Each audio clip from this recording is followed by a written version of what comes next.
Ahí sí. Ya. ¿Alguien que se haya quedado con alguna duda específica de algo? Profe, yo tengo una duda, pero no es respecto de la materia, sino Ujú. de ¿qué se va a tratar el control 3 de ejercicios?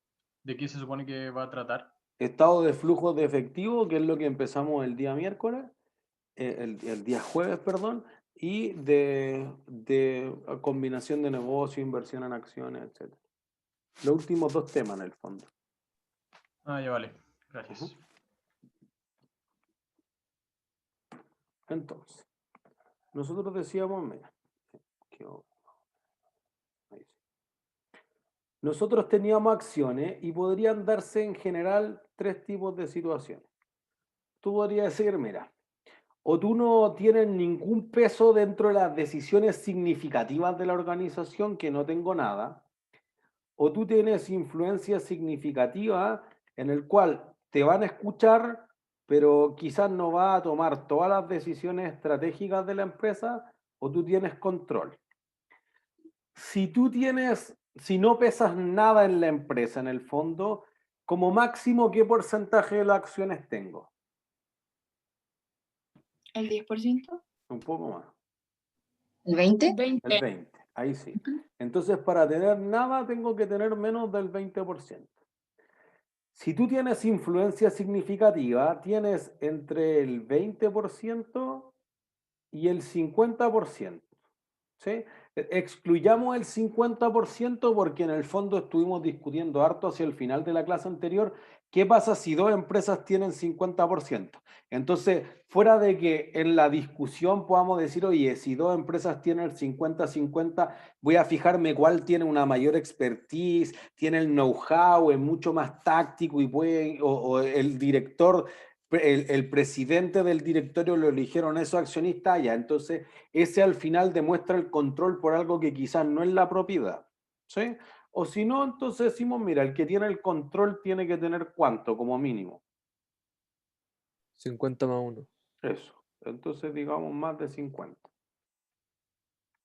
¿Se entiende? Para nuestro efecto vamos a considerar solamente los porcentajes, pero en la realidad podría ser algo que se vea de otra forma, o sea, tú podrías tener el control con el 25% de las acciones que más votan o eligiendo a la mayor parte de los directores o porque los otros son silent investor, típicamente eso pasa en los emprendimientos, en los startups. Entonces hay un inversionista que pone las lucas y chao, y dice, en 3 años nos vemos y tenéis que volverme el 100% de rentabilidad.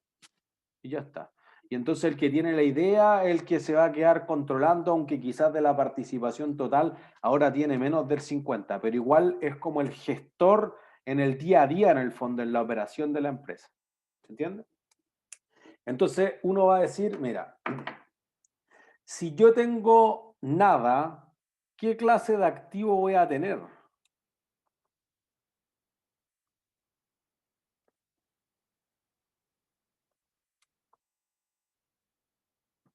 Un instrumento financiero. Acciones, activos financieros, como quieran llamarlo. Bueno, digamos que son varios. Instrumentos financieros. Entonces, ese instrumento financiero se debería medir ¿a qué valor? Al valor Al razonable. Fair Valor value. razonable. Listo, fair value. Y entonces, el hacia dónde van los cambios en el fair value es quizá el desafío. Si más bien tu inversión es con un espíritu de corto plazo, entonces van directamente al estado de resultados. Pongámosle que este espíritu es trading o corto plazo. ¿Entiendes? Tú las compraste y las podrías vender cualquier día. Si tu espíritu es más bien de largo plazo, entonces debiese ir a la reserva. Largo plazo. ¿Sí? Y ahí discutimos harto si tú querías meter al hijo al colegio, si a ti te gustaba el equipo de fútbol, etcétera, etcétera, etcétera. ¿Sí? Entonces, en ese sentido es súper fácil porque no difiere, por ejemplo, ni de una propiedad de inversión, ni de un activo biológico, ni de lo que veíamos en bonos. Sube de valor el bono, ganancia por ajuste a lo razonable, baja, pérdida por ajuste a lo razonable. ¿entiendes? Entonces, eso ya ojalá esperaríamos que no le fuera tan extraña esa contabilización. Si fuese influencia significativa, ¿qué clase de activo tengo? Inversiones asociadas o coligadas, creo que se llama. Es cierto. En asociada es lo más típico en Chile, por si acaso. Coligadas, participadas a veces también, es más común en México, particularmente en España, etcétera, que les diría que no es el estándar. Por eso ahora yo estaba reunido con un fabricante automotriz muy grande, que es cliente de nosotros en la consultora, y en realidad el plan de cuentas lo hicieron los mexicanos y es como... me queda la duda, porque en serio como que uno dice, oye, esos conceptos nadie lo ocupa.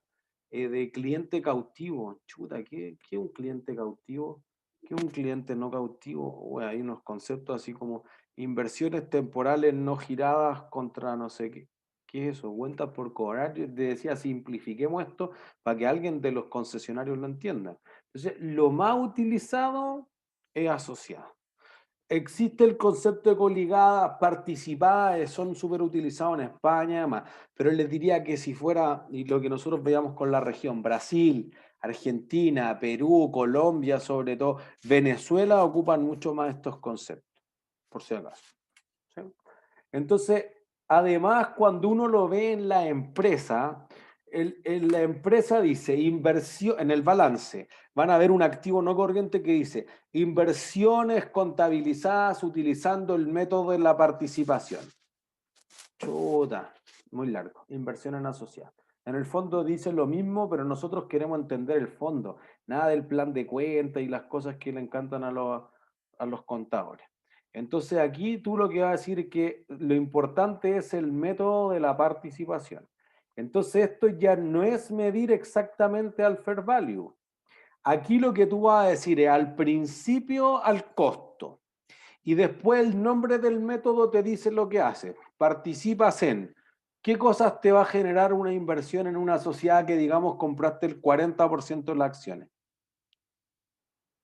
¿Qué esperas obtener de esa inversión?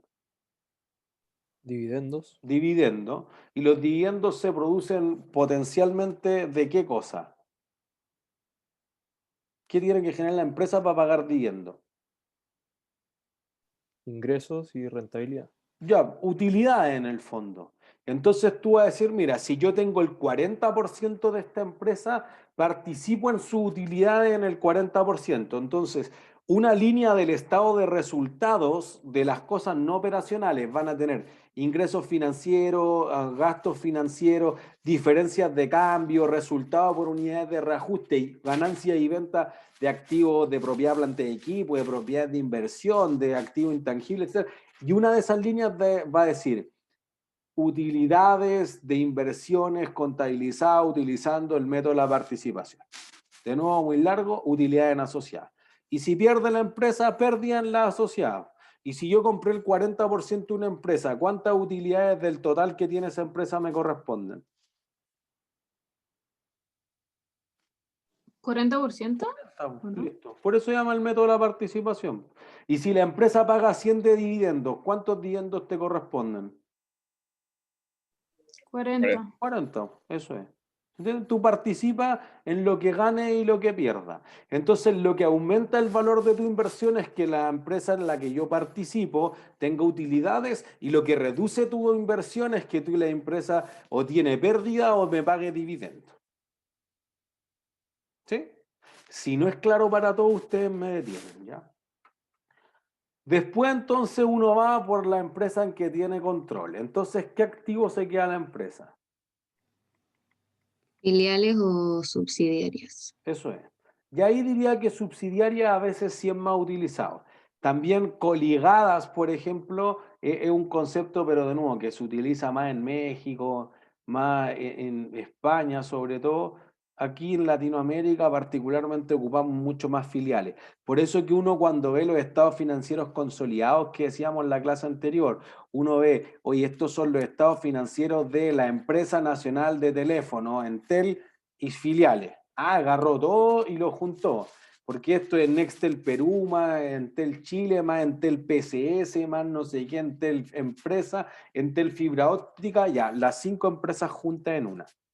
¿Entiendes? Y obviamente hay muchos más RUT en términos tributarios y todo. Entonces ahí uno dice, oye, está juntando todo esto, pero puede ser que hay una empresa que es dueña de la antena y se la arrienda, u otras trae solo los equipos, o otras comparten el espacio radial y no sé qué cosa, y ahí podrían haber cosas.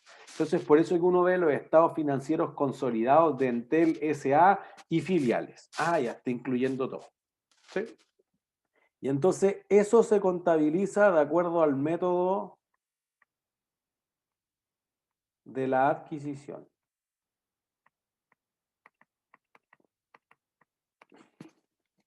El método de la adquisición dice esto. Siempre antes que la contabilidad siempre es inútil si uno no entiende la lógica de negocio que hay detrás. ¿Por qué alguien querría comprar el 70% de las acciones de una empresa?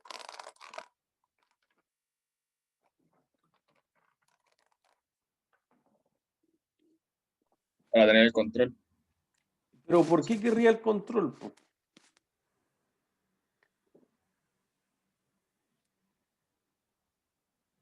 Para tener 70%, por ejemplo, de dividendo, en caso de que es un dividendo. Que le ¿Pero llegue y por más qué no retribución en compro plata. 7 empresas que me paguen 10% de dividendo? Para tomar decisiones. Ah, por ahí va. ¿Pero tú crees que lo hacen mejor o peor que el resto? ¿Crees que lo puedes hacer mejor? Por eso compras el 70. Ya, ¿no? esa es la realidad humana. Después en Finanzas 2 van a discutir súper harto sobre Behavioral Finance. Van a decir, mira, si yo digo, oye, ¿quiénes creen que salieron peor que el promedio de la prueba? El 80% me va a decir que salió mejor que, que el promedio. Lo cual estadísticamente obviamente imposible. La mitad salió mejor y la otra mitad salió peor. Entonces, la gente en general cree que lo puede hacer mejor. Entonces tú dices, oye, este gerente es súper bueno, pero yo soy excelente, soy mejor que él. Y eso va a mejorar ciertas cosas. Entonces tú vas a decir, mira, lo que yo voy a valorizar aquí es todos los activos. Entonces cuando uno habla del valor de la empresa, ese es el valor de los activos. Porque uno dice, no, es que la empresa piensa. No, la empresa no piensa. ¿Quiénes piensan en la empresa?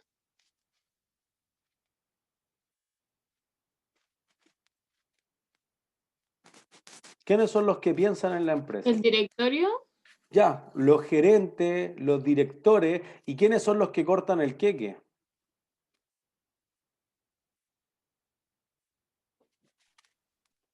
Los accionistas. Los accionistas. ¿Entiendes? Si la empresa no es nada, la empresa es un rute, un papel, es cualquier cosa. El que dice, oye, prendan esas máquinas, apaguen esas máquinas, hagamos una oferta, etcétera, son los gerentes. Y los gerentes se le ha delegado la responsabilidad cotidiana, diaria, de administrar la empresa por parte de los accionistas. Entonces, los accionistas son los que cortan el queque casi siempre.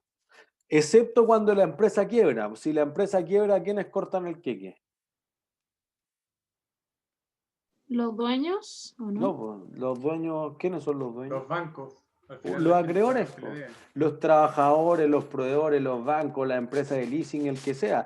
Por eso que, por ejemplo, en el caso de la TAM Airlines, que lo vamos a ver ahora con los estados financieros y todo, vamos a decir, oye, lo que ocurre desde que presentó al cogerse a reestructuración financiera en mayo, es que hay algo que se llama DIP, Debtors in Possession. El control de los activos lo toman los acreedores.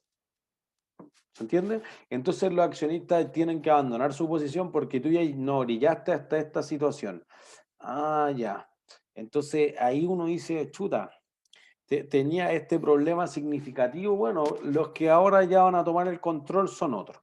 Entonces, una razón de negocios empresarial para tomar el control es que tú vas a hacer otras cosas. Tú le vas a cambiar las inversiones, tú vas a cerrar ciertos locales, tú vas a estructurar la deuda de la empresa de otra forma, vas a pagar más o menos dividendos, etc. Entonces vas a influir en estas decisiones significativas que tiene que tomar la empresa. ¿Se entiende? Esa es la razón del poder. Acuérdense que nada, influencia significativa, el control es el poder que tú tienes dentro de la empresa. Entonces, oye, ¿llegó el dueño o llegó un pati pelado? No es lo mismo. ¿Se entiende? Entonces ahí uno dice, mira, el que tiene el control tiene algo que no tiene el resto. Por ejemplo, lo que nosotros decíamos en la clase anterior. ¿Cuál es el edificio más alto de Sudamérica? El Costanera. Costanera. Costanera Center. ¿De qué empresa es el Costanera Center? De Cencosud. Cosu. Cencosud. ¿Quién es el dueño de Cencosud? Polman. Horst Polman. Polman. Entonces, por transitividad, Horst Polman es el dueño del edificio más grande de Latinoamérica. Nadie me dijo la AFP, nadie me dijo los fondos mutuos, nadie me dijo cualquiera de los otros inversionistas que citamos en bonos, que citamos cuando hablamos de fondos de inversión, de fondos mutuos el martes pasado, nadie. Chao. Pero alguien dice, oye, pero Horst Polman en realidad solamente tiene el 60-65% de las acciones, no tiene el 100%. Bueno, esa es la diferencia. Cuando tú tienes el control, tú tienes todo. No tienes algo de, uy, tengo el 65% de todo, no, yo soy el dueño de todo.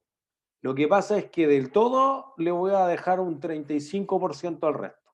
Entonces, por eso que ese 35% que tiene más bien una participación reducida es lo que se llama interés minoritario o participación no controladora.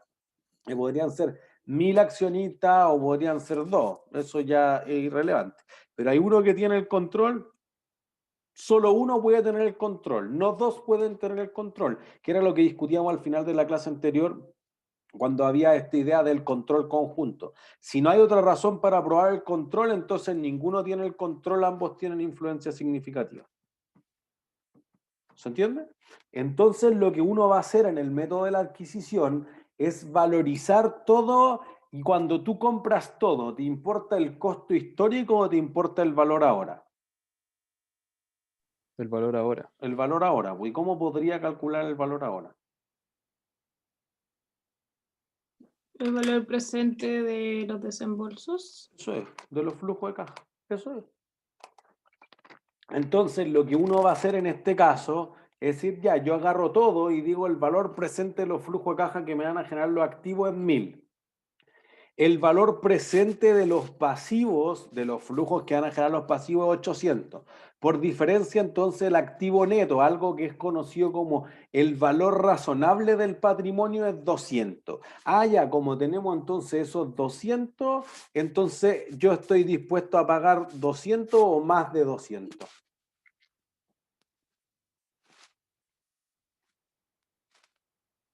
$200 debería estar dispuesto a pagar. Pero si ustedes saben que eso vale 200, ¿me lo venden por 200? Si nosotros somos los que vendemos, no, más caro. Más caro, porque yo tengo que ofrecerles lo que llamábamos el premio por control en las clases anteriores. Entonces, 250, pero quizás yo estoy dispuesto a ofertar 400, por lo que dijimos al principio. Yo creo que hago las cosas mejor que ustedes, entonces yo voy a mejorar los flujos de caja, etcétera. Y además, fíjense que cuando tú fusionas una empresa con otra, ¿por qué se fusionaría una empresa con otra?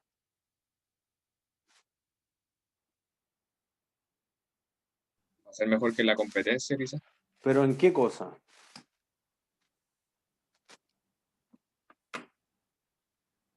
¿En qué es mejor la empresa? Quizás por falta de liquidez también. ¿Pero por qué tiene falta de liquidez? Me refiero como necesidad de tener más plata. Entonces, para poder crecer. Ah, pero para poder crecer, pues, ¿y no puede crecer una por sí sola? Bueno, también, pero quizás es más difícil, ¿o no? Si es que tenéis más capital para poder crecer. Pero es que es cierto hasta cierto punto, valga la redundancia, pero quizás en finanzas uno van a ser capaces de discutir mucho más eso. Que uno decir, oye, pero si yo tengo un buen proyecto, cualquier banco debería estar feliz de prestarme plata para financiar un buen proyecto. Entonces, como que, oye, yo tengo un super proyecto y nadie me quiere prestar plata, entonces no es un super proyecto, que es distinto. ¿Entiendes? Entonces uno podría decir, oye, pero si yo fusiono dos aerolíneas, LAN con TAM, ¿por qué fusiono dos aerolíneas? Porque ahí uno junta una aerolínea más grande. ¿Y Y al final sería superior al resto, por arte. en qué, po? En cantidad de aviones, ¿Y capital, eso es bueno? y como Fiabilidad. nombre también. Y nombre, porque eran de distintos lugares, entonces cada una era como la más famosa de cada lugar. Sí, Y se hicieron la más famosa en conjunto. pero ¿y eso qué me importa a mí como accionista? Según yo, eso igual vende más. Fiable. Como, Ah, ya. ¿Vende más? Sí, según yo esa fama, ese como prestigio, sí vende más. ¿Vende ¿Cómo? más pasaje? ¿Vende más en cantidad o cobro más caro? ¿Alguien alcanzó a viajar en LAN antes de LATAM Airlines? ¿Alguien ha viajado en Emirates? Bueno, LAN antes de No, LATAM claro. Airlines era mucho mejor que LATAM Airlines. Era más barato, profe, ¿o no? Según Por yo, el sí. contrario, LAN era más cara, pero era del estilo Emirates, una aerolínea que quizás no es de extremo lujo, pero es un segmento mucho más alto. Entonces no te chocaban las rodillas con el asiento adelante. Y si uno se sube a LATAM Airlines, que el espacio es igual que Sky. ¿Se entiende? Es más bien lo que ha orientado en los últimos años a ser una aerolínea low cost. Entonces, el que vaya a generar mayor volumen de negocios no estamos seguros, pero quizás si tengo una aerolínea más grande, quizás me puedo ahorrar ciertas cosas. Porque en el fondo tú dices, oye, yo tenía 2 aviones que iban a medio llenar. Entonces, lo que me conviene hacer es solo enviar uno o no competir. Si no compito, si hay menos competencia, ¿qué pasa con los precios? Aumentan. Entonces, sí hay sinergias. Esa es una de las principales razones para hacer una combinación de negocio, en el que una empresa se fusiona o adquiere a otra. Y fíjense que eso te genera una diferencia importante. Si tú vas a fusionarte con una empresa, entonces tú dices, ya, vamos a hacer LAN con TAM. ¿Quién habrá quedado controlando la TAM Airlines? ¿LAN o TAM? Yo creo que LAM. ¿Por qué? Porque es como el primero en el nombre, ¿o no? Eso es. Así yo creo. Porque si esto tienen que pensarlo una cosa que tenga sentido lógico. Si fuera mi empresa, entonces tiene que llevar mi nombre primero. No puede llevar su nombre primero. Por el contrario, si fuera su empresa, ustedes le ponen su nombre la mayor parte de las veces, pues a menos que sea un fondo de inversión que nadie lo conoce, que se compra una empresa que depende mucho de su marca. Entonces, si yo voy y me compro Coca-Cola, no le voy a poner Coca-Cola, va a ser un desastre, lo que vale ahí es la marca. Pero si no, entonces tú pones en la marca y dices, oye, vamos a cambiarlo, pero mi nombre va primero. Y lo mismo te ocurre en Itaú Corbanca. Itaú, cuando fue la fusión 2014, nosotros en la Chile estuvimos en la asesoría de cuánto valía cada una. Corbanca era más valiosa que Itaú Chile, no que Itaú Unibanco en Brasil, que es un banco gigante, pero sí valía más. Y entonces uno decía, ya, pero es que lo que pasa es que Corbanca, el accionista controlador, Core Group de la familia Sayé, tenía algo así como el 60% de las acciones de Corbanca. En cambio, en Itaú Unibanco tenía el 99,99% de las acciones de Itaú Chile y el 0,01% del gerente general. Entonces, en la multiplicación de algo más pequeño por un porcentaje más grande, quedó más que algo más grande por un porcentaje más pequeño. Y entonces creo que los números eran algo así como 36% de la nueva empresa que daba Itaú, 35% que da Corbanca, listo, se llama Itaú Corbanca. No se llama Corbanca Itaú. ¿Se entiende? Entonces eso hace una diferencia significativa y eso pasa en general en todas partes del mundo. Entonces cuando Air France de Francia se fusionó con KLM de Holanda, quedó Air France KLM. Si no, hubiera sido al revés, KLM Air France. Kraft Heinz, oye, el ketchup valía menos plata que las galletas Kraft, entonces Kraft Heinz, no Heinz Kraft, y así sucesivamente las empresas. Se fusionan, el más grande queda al principio del nombre. La mayor parte de las veces, obviamente vamos a encontrar excepciones, pero esa es la lógica. Entonces, porque tú crees que lo van a hacer mejor, etcétera, etcétera. Y eso permite hacer que tú pagues más, y pagas más, y ese pago extra, ¿cómo se llama en la contabilidad?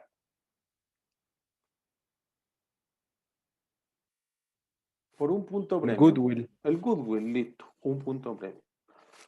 El goodwill, la plusvalía, el fondo de comercio, el crédito mercantil, como queramos llamarlo. Bueno, eso implica todos estos activos que estamos hablando. Pues entonces, ¿eso es un activo de qué tipo? Intangible, Intangible. ¿Y cuánto dura?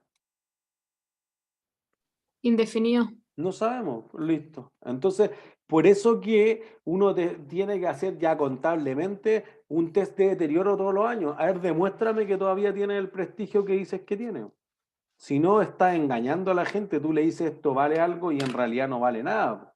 Entonces eso hace una diferencia significativa cuando uno está observando la empresa en este sentido. Entonces, mira, vayamos a los estados financieros reales. Primero veamos este goodwill. Entonces, veamos Carrefour en Colombia. Ah, ya lo había bajado. Lo había bajado. Entonces, aquí.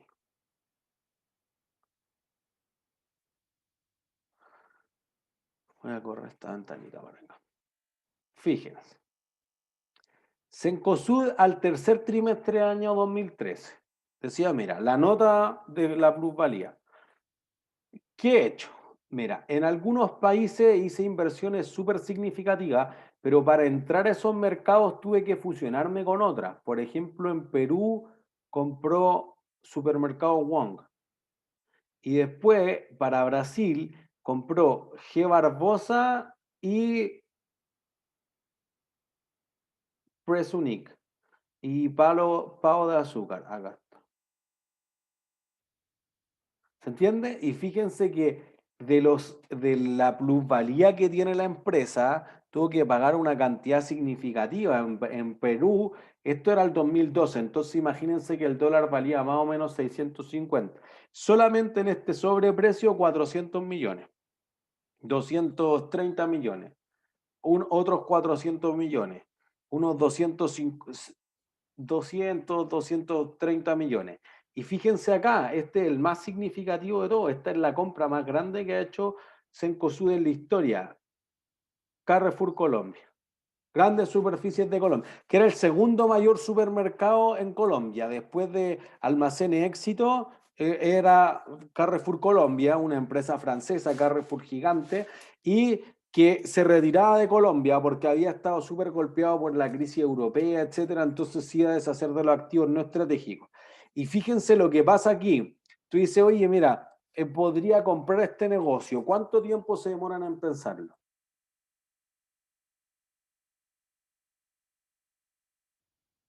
Listo, ya pasó el negocio. Se demoraron mucho. Entonces tú dices, oye, mira, se está retirando. Si no voy a comprarlo yo, tengo que empezar a competir con Walmart y Walmart me va a aplastar en la oferta. Chuta, no, tengo que competir con Casino, que es otra empresa muy grande, o con Metro en Inglaterra, también supermercadista súper grande. Ah, no. Entonces tengo que hacer la oferta ahora ya para ganarlo y cerrar el trato que tengo que hacer. Dar una oferta que llame la atención. Eso, ¿se entiende? ¿Y cuánto más pagué? $1.000 millones más. Aquí no, que este ocupa el costo depreciado, que no había hecho test de deterioro, no, chao, porque esto es una relación económica, entonces tú tienes el valor económico del activo, no el valor contable. Y obviamente si vas a pagar, mire, en esta compra le costó $2.625 millones. En sentido del valor razonable valía 1.600 y sobrepagó $1.000 millones. Entonces, fíjense que el premio, el extra que pagó es algo así como el 60% de lo que valía razonablemente. No es que ocupa el depreciado, depreciación acelerada, no, chao.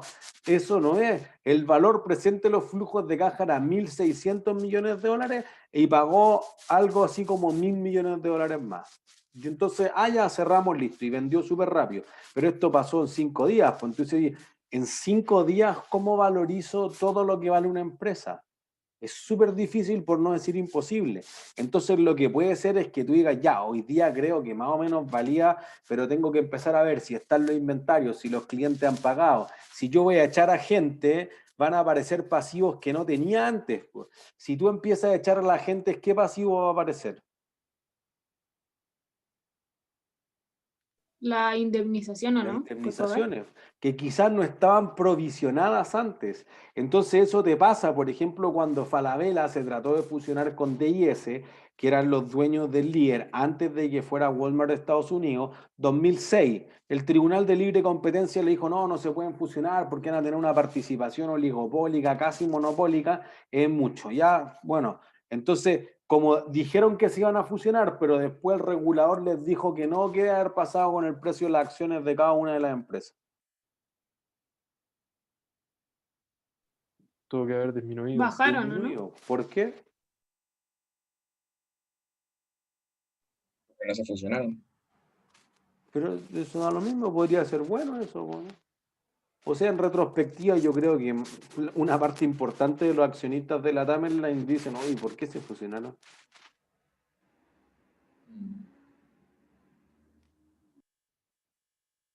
Pero ¿por qué debería caer? Es cierto que cae el precio de la acción, porque antes de, entonces, tú dices, oye, este matrimonio va a ser súper exitoso, nos vamos a ahorrar costos, mira, ellos tienen una expertise comercial, nosotros tenemos una expertise en fidelización del cliente, esta empresa de acá en logística, etcétera, vamos a disfrutar de todo eso, entonces uno cree que le va a ir muchísimo mejor, ¿se entiende? A $1.000 millones, ahí está, ¿se entiende? Y entonces fíjense que el cómo llego a calcular eso es algo significativo. Entonces, cuando bajan los precios porque tú no crees que se concretaron habían sinergias importantes que iban a ocurrir y después no ocurrieron. Entonces, fíjense que solamente habiendo hecho una compra en Colombia, la mayor parte de la plusvalía está en Colombia y no en Chile. Fíjense que donde más sobrepagó sobre lo que valían los activos, piensen eso. Bueno, los activos menos los pasivos, el patrimonio, digamos, en Colombia y en Brasil. ¿Por qué habrá hecho eso Cencosud?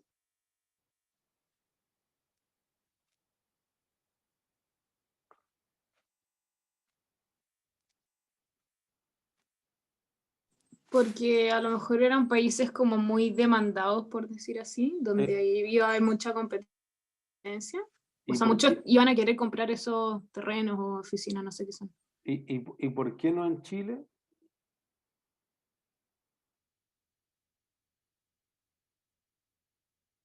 No sé, porque no tengo ni idea, en verdad.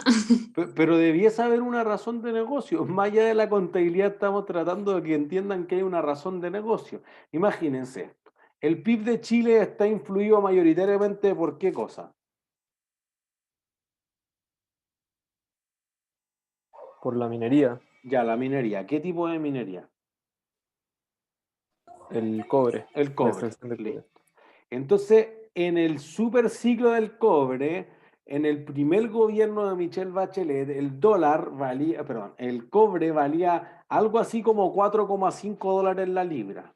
Entonces, comparado con el $3, que es bueno, porque en los 90 valía $1.50 y $2, uno dice, oye, es una mejoría muy, muy, muy significativa. Pero eso se empezó a acabar con el tiempo, entonces dijeron, oye, Chile no va a seguir creciendo durante 10 o 15 años persistentemente al 5% todos los años.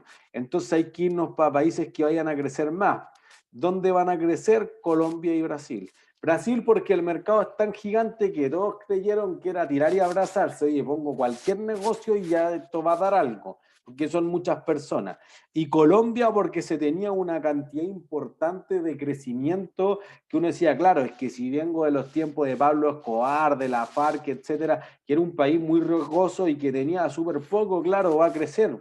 Lo que uno ve con Bolivia, dice, oye, Bolivia crece 6%, sí, pero tiene que crecer 6% durante los próximos 30 años para acercarse a lo que están haciendo los vecinos. ¿Te entiendes? Entonces uno dice, sí, pero el crecimiento es súper importante, ya está bien. Y las empresas fueron y lo veían al principio de semestre en la ayudantía. Ripley, La Polar, fueron a Colombia, hicieron el ridículo. Pero todos creían que le iba a ir mejor en Colombia. Entonces a la empresa no le ha ido bien en Brasil y en Colombia, a diferencia de lo que ha pasado con Chile, Perú e inclusive con Argentina. Ojo, para Cencosud un segmento de negocio que le va razonablemente bien. O sea, contrario a lo que uno pensaría que es un desastre hacer negocio en Argentina. Ojo, no es así. A Cencosud le va súper bien en Argentina. ¿Por qué le ha ido mal en Brasil y en Colombia? ¿Por qué creen ustedes? Además de porque pagaron mucho. Obviamente, si hubieran pagado menos, capaz que le hubiera ido bien. Pero hay otra razón. Por temas de conectividad. ¿En qué sentido? En que acá estamos más cerca de Argentina, entonces quizás hay procesos que son más fáciles, más rápidos. Podría ser así como que tenemos los puertos más cerca, que el costo de transporte de las comidas, de los televisores, etcétera. Podría ser, pero no es eso. Es más allá, es un problema con el tipo de cambio. Porque uno dice, mira, ¿cuánto vale el dólar ahora? El dólar peso. Como 780 pesos, algo así. ¿Ya?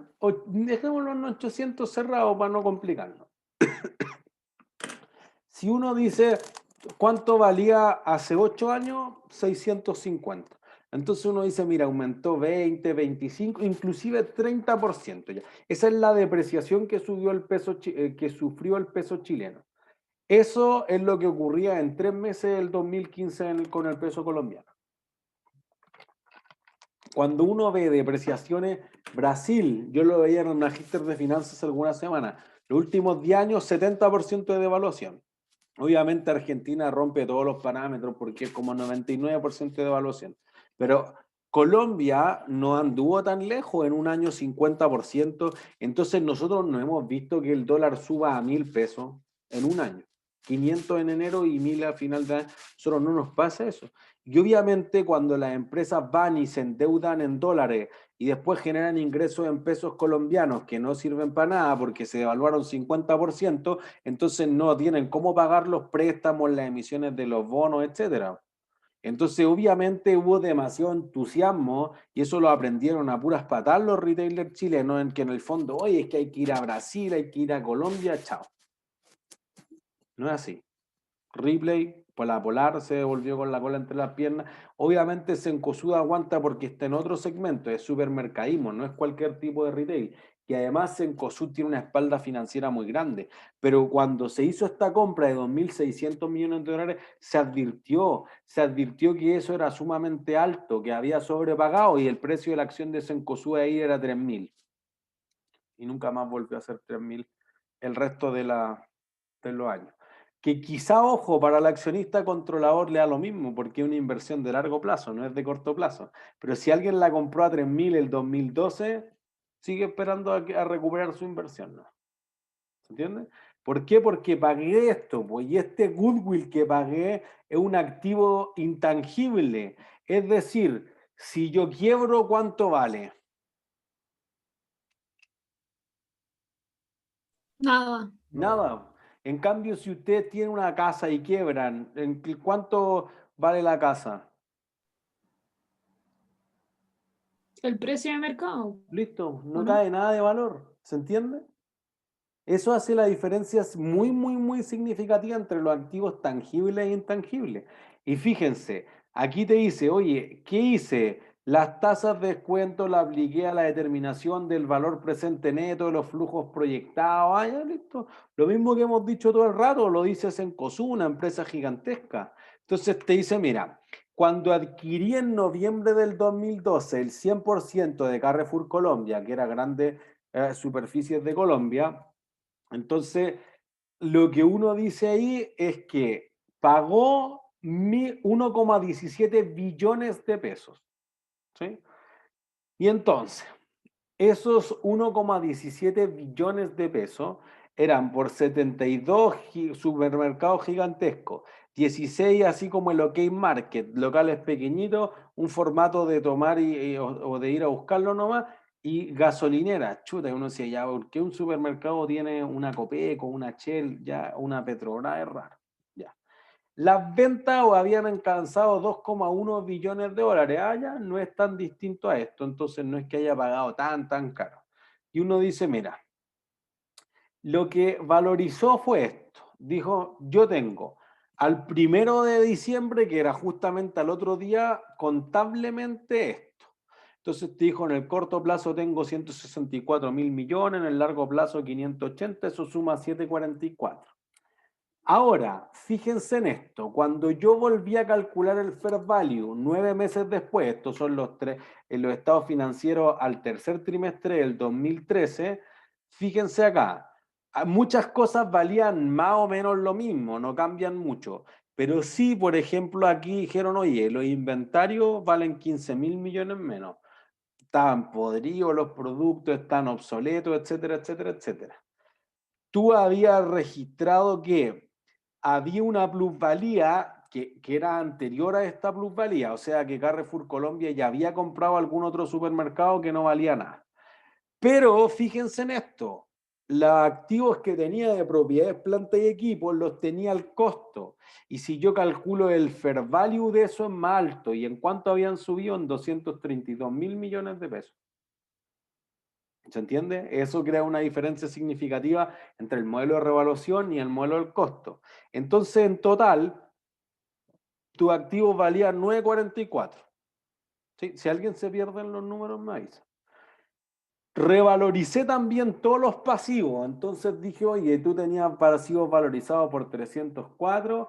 Antes yo no había reconocido ciertos pasivos, pero hay algunos que no sufren ajustes. Por ejemplo, los pasivos financieros. Ah, es que eso ya lo había calculado como el valor presente. Listo, ahí está. ¿Se entiende? Y entonces ahí hay una diferencia significativa y dice, oye, 381. Listo, entonces tengo un activo que vale 9.44, que el pasivo vale 3.81, entonces la diferencia, el valor razonable del patrimonio o el activo neto es de 563.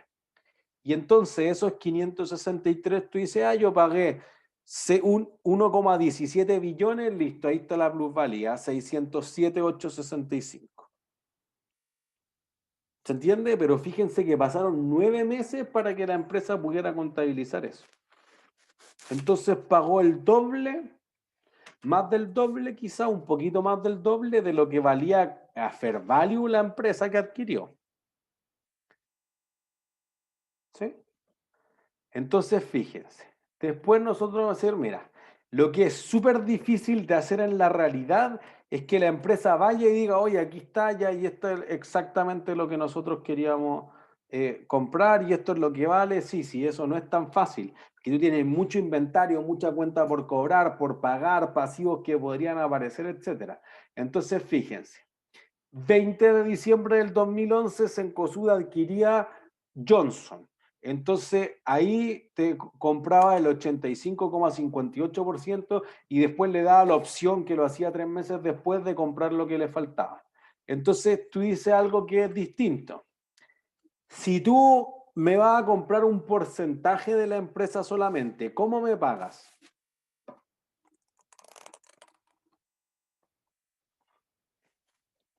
¿Con qué me pagas? Si no me vas a comprar toda la empresa. O sea, vamos a seguir siendo socios.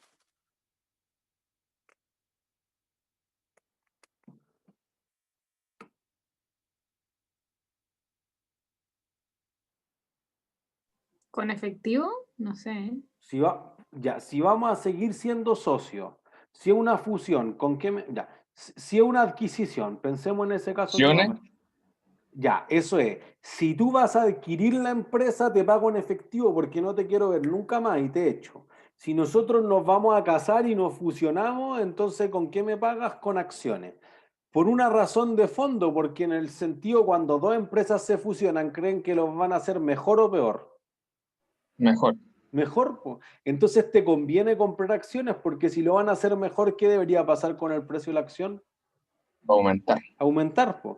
Entonces fíjense que es distinto el cómo pago. Independiente de que el precio es 1.000, si tú me pagas 1.000 con efectivo, la empresa podría quedar sin caja. Si tú me pagas con acciones, entonces la empresa queda con la misma caja. ¿Se entiende? Es como un aumento de capital solamente. Y entonces además las empresas tienden a salir a adquirir otras empresas más cuando los precios de la acción están altos o cuando están bajos. Cuando están altos. ¿Por qué? ¿Cómo fue la pregunta? No entendí. Si yo salgo a comprar otras empresas, fíjense que Cencosud salió 2011, 2012, 2013 a comprar lo que encontró en el camino, se lo compró. Eso lo habrá hecho cuando las acciones están altas o están bajas.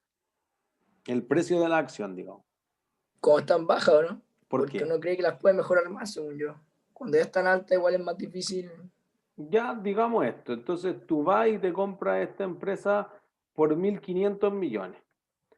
y tu acción vale 100 pesos, entonces le tengo que dar 150 millones de acciones. Entonces yo voy a decir, oye, si en total teníamos 1.000 millones de acciones, él va a quedar con el 15% de las acciones. Si en cambio la acción vale 200, entonces le tengo que dar 75 millones. Entonces no va a quedar con el 15, va a quedar con el 7,5. ¿Tú prefieres que te robe de una empresa que tú fundaste el 15 o el 7,5? 7,5. 7,5. Cuando tú tienes que diluir la propiedad, porque obviamente como le estoy pasando acciones, nos vamos a hacer socios, pero yo quiero seguir siempre teniendo el control de la empresa que fundé, entonces eso hace la diferencia significativa. Entonces ahí uno va a decir, oye, yo quiero diluir lo menos posible, entonces la empresa va y paga cuando la acción está muy alto, pero después si la acción se destruye, es otra cosa. ¿Se entiende? Entonces fíjense lo que hizo acá. Vamos a la valorización. Dice, tenía activos por 143 y a fair value valían 169, particularmente porque tenía algunas listas de clientes fidelizados, etcétera, que no pueden surgir por desarrollo interno, pero que sí pueden surgir en una combinación de negocios. ¿Se acuerdan de eso? Activo intangible. Entonces, aquí decimos, listo, pues aquí está la evidencia que aparecieron todo esto. No, porque tengo una base de datos impresionante y unas marcas, las marcas Fest, Johnson valen algo. Listo, ya ahí está. Ahí está. Antes no lo podía contabilizar, pero ahora pago por eso. Listo, entonces en total vale todo 169. Después el pasivo vale 117. Entonces la diferencia es que vale 51. ¿Cuánto pagaste? 39. ¿Pagué de más o pagué de menos?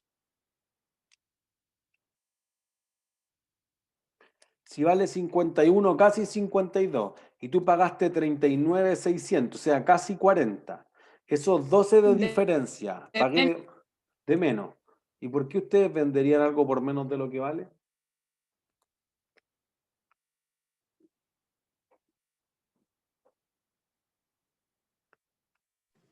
Porque a lo mejor necesito la plata. Eso es. La empresa estaba quebrada. Si es que existe alguna deuda o quiebra. Eso, está cerca de la quiebra. Entonces Johnson estaba quebrado antes de que Cencosud lo fuera a comprar y por eso dijo, oye, mira, yo te pago 39 y si no te gusta, chao. Espero que quiebre y después alguien va a rematar tus tiendas, tu inventario y los voy a comprar peor todavía. Entonces tú dices, oye, entre que me paguen 39 y 51, o que era como el valor justo, digamos, 39 no, pues parte de la negociación. Lo que pasa es que tú dices, oye, si yo agarro todo y lo vendo ahora ya vale 169. Si después yo agarro todo esto 169 y pago los 117, me quedan 51 en mano. Como yo pagué 39, me gané los 12 de diferencia. ¿Se entiende? Que no es lo mismo si tú hubieras pagado de menos. Fíjense, esto es lo que presenta al 20 del 12 del 2011. Después digo ya, ahora te vamos a dar un tiempo para que tú puedas valorizar esto y todo. Pues entonces la empresa va a decir, ya, voy a revisar todos estos estados financieros, voy a revalorizar todo lo que es inventario, cuentas por cobrar, etcétera. Entonces dice, mira, un año después identificamos esto, que en realidad tú tenías una cantidad significativa de activos que declaramos como intangible acá, etcétera, ya 169.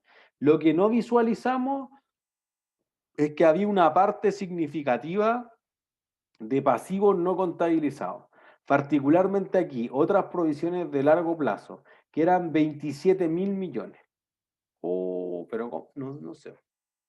Tú le prometiste que tienes que despedirlo a los trabajadores, que le iba a aportar para la seguridad social, digamos, para la salud, para las pensiones, etc. Y tú nunca los provisionaste. Chuta, se nos olvidó ya. 27.000 millones se te olvidaron. Entonces, fíjense ahora. Activos por los mismos 169, pasivos por 117. Entonces el activo neto sigue valiendo 51. Pero tú habías... Mi error, perdón. Acá. Ahora sí, tú habías revaluado esto. Entonces dijiste, ahora sí, hagan como que no dije nada los últimos minutos. Total de activos ya no valían eso. Oye, sí, evalué esto, pero en realidad las propiedades, planta y equipos no valían tal porque se te estaban cayendo los edificios y eso no lo vi evidentemente. Allá, ¿cuánto tengo en activos? 146. Después, ¿cuánto tengo en pasivos totales? 118. 146 menos 118, 28. Y tú pagaste 39. ¿Pagaste de más o pagaste de menos?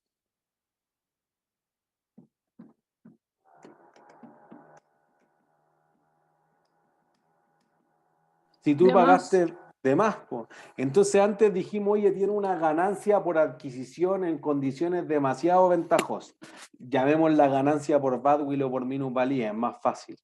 Pero ahora no, pues ahora tú tienes una plusvalía, sobrepagaste, entonces esperas que en el futuro se capitalicen estos beneficios, etc. ¿Se entiende?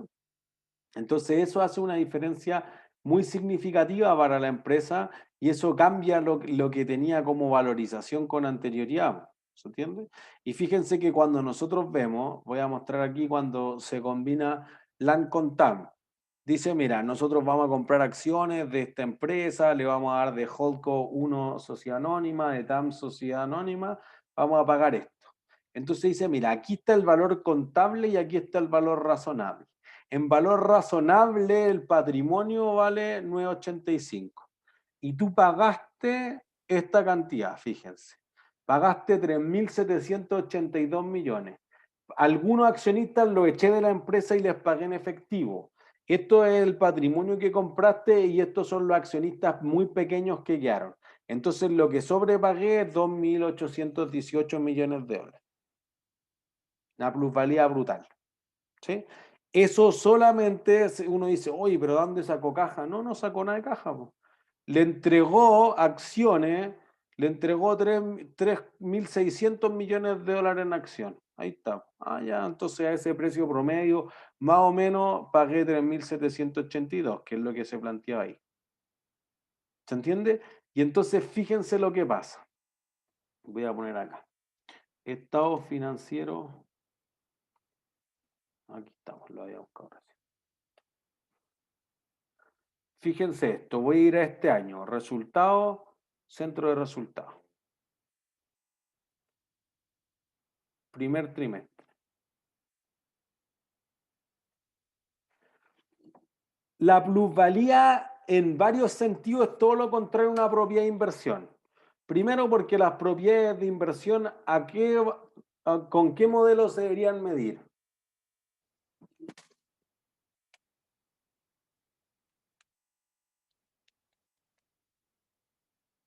¿Nadie sabe?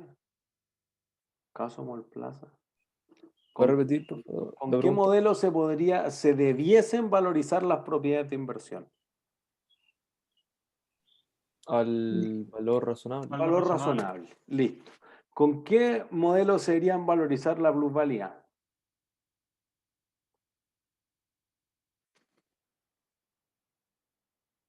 ¿Hay un valor razonable para la plusvalía?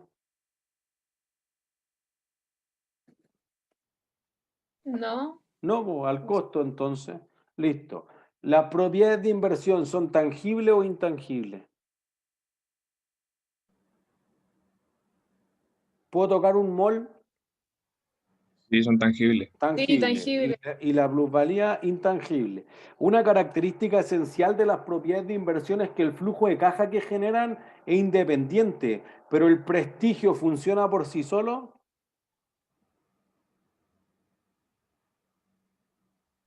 No. Sí. Entonces la plusvalía es un activo que jamás funciona si no está en conjunto con otro. Y eso hace una diferencia significativa, porque tú dices, oye, la fusión va a dar sus réditos siempre y cuando pueda volar los aviones. Fíjense que si yo no puedo volar los aviones, lo que va a ocurrir es esto, fíjense. 31 de diciembre del 2019 la empresa tenía 21.000 millones de dólares en activo. 3 meses después, al 31 de marzo, dice que no está auditado, pero es un valor muy cercano a la realidad, o es el valor real, es probable que haya un poco de ajuste en la auditoría, 17.500 millones. O sea, acabo de borrar del balance 3.500 millones de dólares como si nada. ¿Qué es lo que más acabo de borrar del balance? En 3 meses. ¿Plusvalía? Plusvalía. ¿Cuánta plusvalía le queda?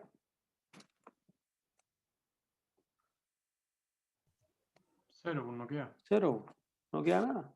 Entonces se evaporó la plusvalía. Y fíjense que en la fusión ya habíamos mostrado que fue 2.800 millones. Bueno, con el tiempo ya le había ido más mal. No es solamente un efecto de ahora. Pero chao, le queda cero plusvalía. No, es que a futuro nos va a ir bien. ¿Qué futuro si está al borde de la quiebra? ¿Se entiende? Hay más expectativas de lo que realmente tiene la compañía.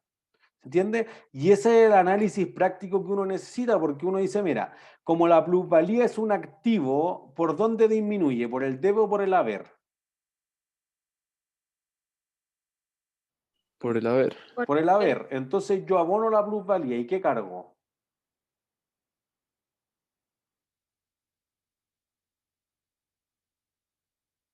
¿Una pérdida? Eso. Por el Entonces valor de fíjense acá. Estado de resultados. Los 2.200 que veíamos ahí están divididos, una parte acá los 1.800 y otro lo cargué como gasto, etcétera. Pero fíjense que este primer trimestre, pues aquí está comparando solo un mes, pero el primer trimestre con menos ingresos por venta había bajado los costos significativamente y ganaba más plata.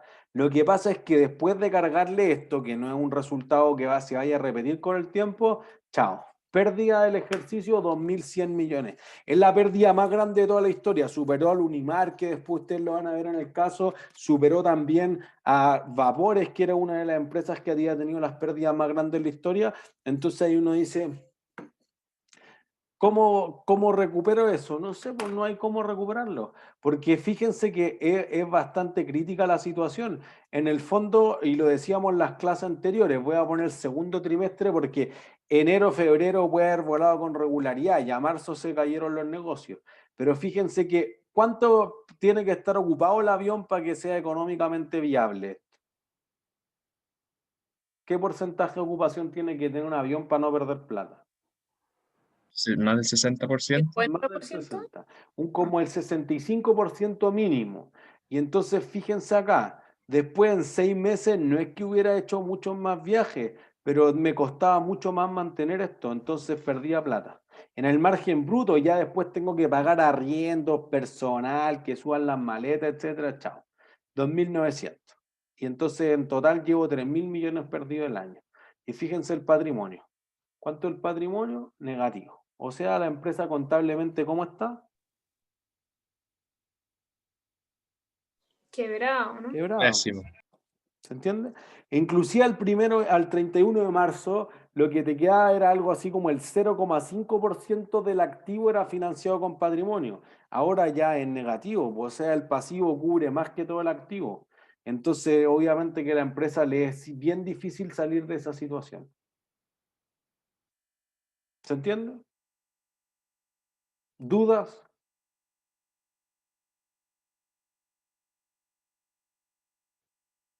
¿No? Ninguna. ¿Todos claros? Ya, entonces, mira, ¿qué vamos a hacer? Porque quedan 3 minutos. Vamos a decir lo siguiente.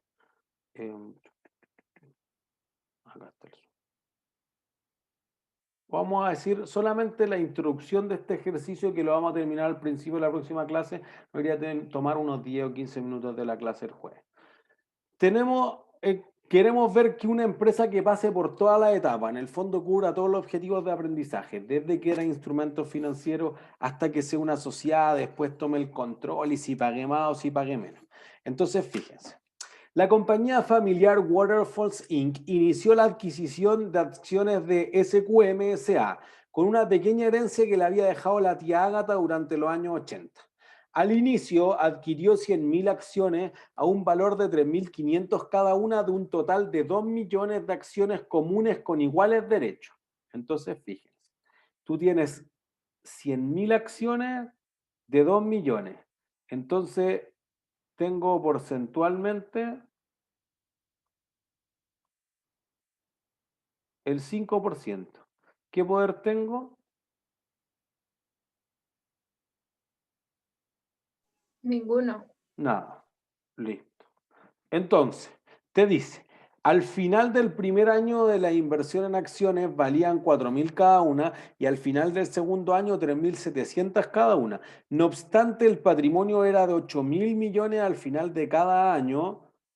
del año 1, perdón, mientras que el segundo año era de 10.000 millones. Ya.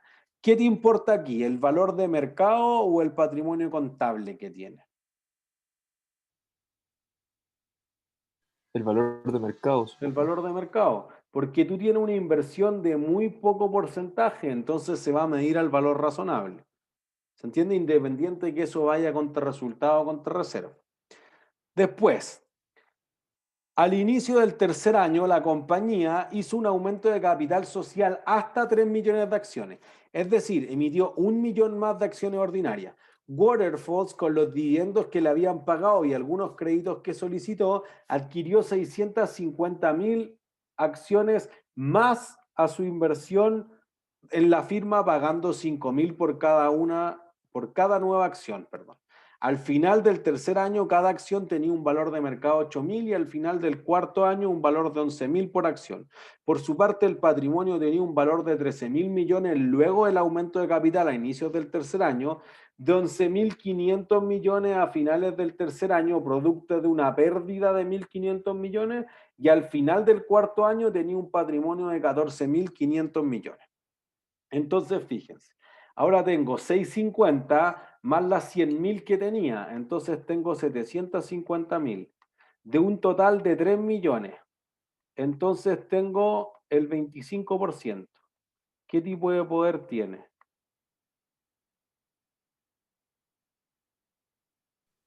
Influencia significativa. Perfecto. Entonces, ¿ahora te importa el valor razonable o el valor contable del patrimonio?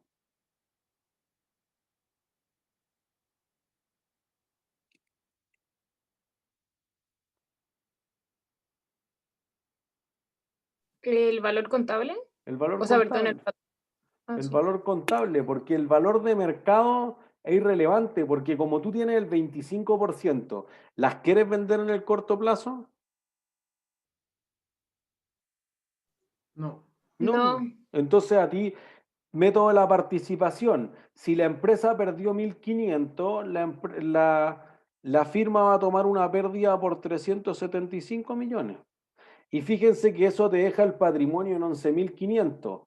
Si un año después vale 14.500, ¿qué ocurrió?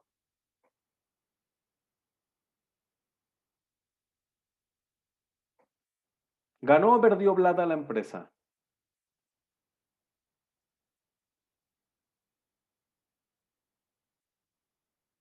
Ganó, si antes eran 10, ahora son 14.500, ¿no? Eso, ganó 3.000. De los 11.500 a los 14.500. Y de esos 11 le corresponden el 25% a Waterfalls. Entonces le tocan 750 millones. Entonces tú vas a decir, oye, al principio la compré invento por 2.000 millones, perdí 375, voy en 1.625, subió 750, voy en 2.375. ¿Se entiende? ¿Dudas?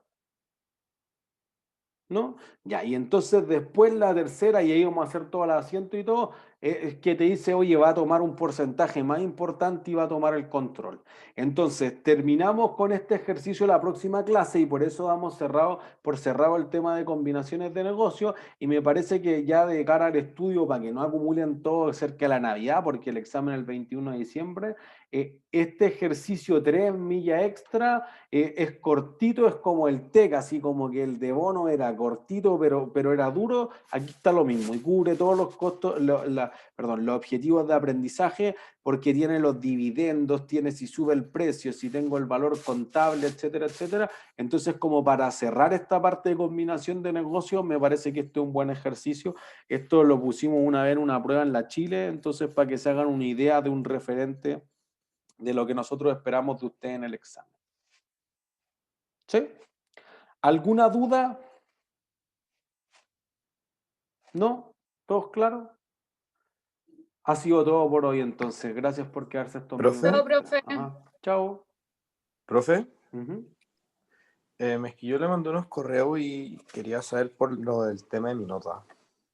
Debiese contestarlo lo antes posible. Es que estábamos terminando, o estoy terminando todavía, capítulo de activos biológicos y apenas esté eso voy a terminar de contestar el resto de los correos. Ya, Profe, perfecto. una pregunta. Ajá. ¿Cómo va a ser el tema de los puntos premios? ¿Va a haber una ponderación o algo así? ¿Qué puntos premio?